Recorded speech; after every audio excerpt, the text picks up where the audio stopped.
know that 66% of the population of the world is engaged in internet activity? That's 4.66 billion people.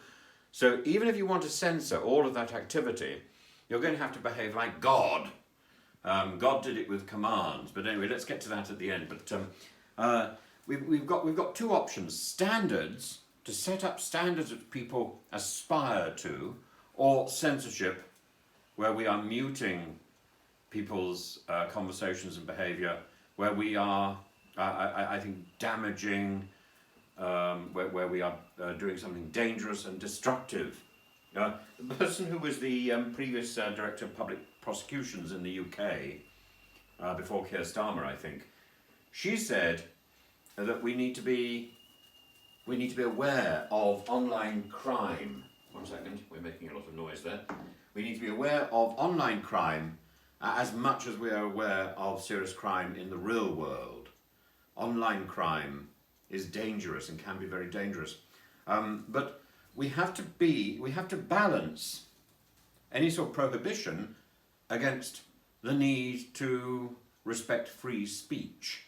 And I think we need to be encouraging good behaviour rather than prohibiting people from doing things. We need to actually give people the opportunity to develop good behaviour and to develop and promote good standards.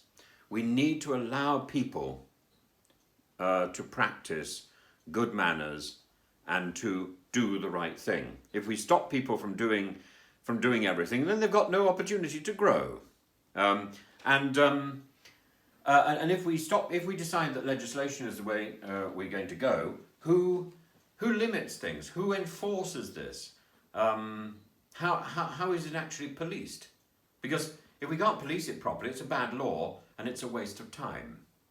And we, as I said, we have to balance the freedom and the opportunity against safety, and we have to consider whether our limits are reasonable, who sets those, who enforces those, and even if they are legitimate, who makes the decisions? Even if we think that limits are possible and practical, who is the person in charge? And are they done? Are these decisions about these limits made before or after the damage is done? You can think about hate speech, that sort of incitement to violence. Hate speech has already done the damage by the time it's out there. Personal abuse. The internet is full of personal abuse. At what point does it become dangerous? When do you decide personal abuse has to be switched off? Neo-Nazi sloganizing, or those algorithms that send children to sites promoting self-harm. How do you control that? I don't know. Nadine Dorries has plans. I don't know if they're enforceable. This is the point. I don't know if it's practical. And if you've got it here, and you haven't got it in France or in Ireland, can't you just use a VPN or something? People can get round these restrictions. I think also, when it comes to controversial subjects, we should be debating these rather than silencing them. Fake news, we should be so good at promoting real news that the fake news has no room to grow. So we have two options all the time: censorship on the one hand, or engagement and education on the other. And I would always promote that second option. Well, actually, we've got other options. Can social media police itself? And would it then be accountable? And to whom?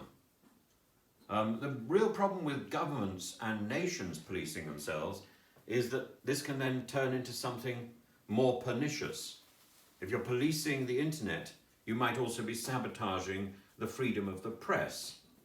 This is certainly the complaint that's being put out now in modern Greece, which has seen a rise in the policing of the internet in the last 3 years. The excuse, of course, is the pandemic, but people have said that this threatens press freedom. You've also got this clearly in North Korea, in China, in Iran, in Belarus.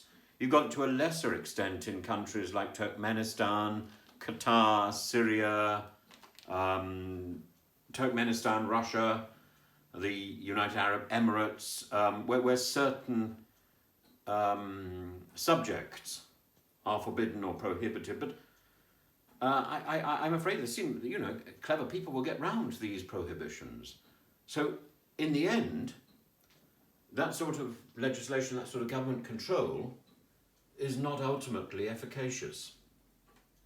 So we need that education if we are going to develop a usable and functioning and moral internet. Maybe this comes from social media itself. Maybe it comes with a sort of a little encouragement from the government itself. I don't know. How do we police these things? If you go back to God, because we've got so many people, we're trying to police thought. We're trying to police thought as it moves through the internet. That is like God. God did it with 10 commandments, or with 613 mitzvot,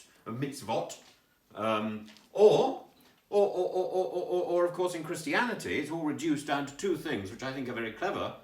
Kindness, love God and love your neighbour as yourself, the golden command, the golden rule.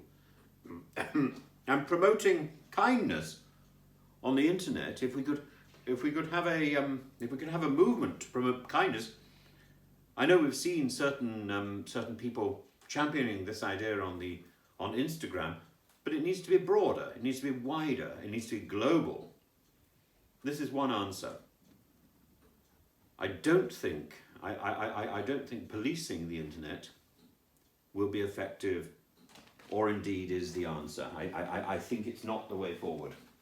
I think the way forward is education. But anyway, look, please do let me know about this.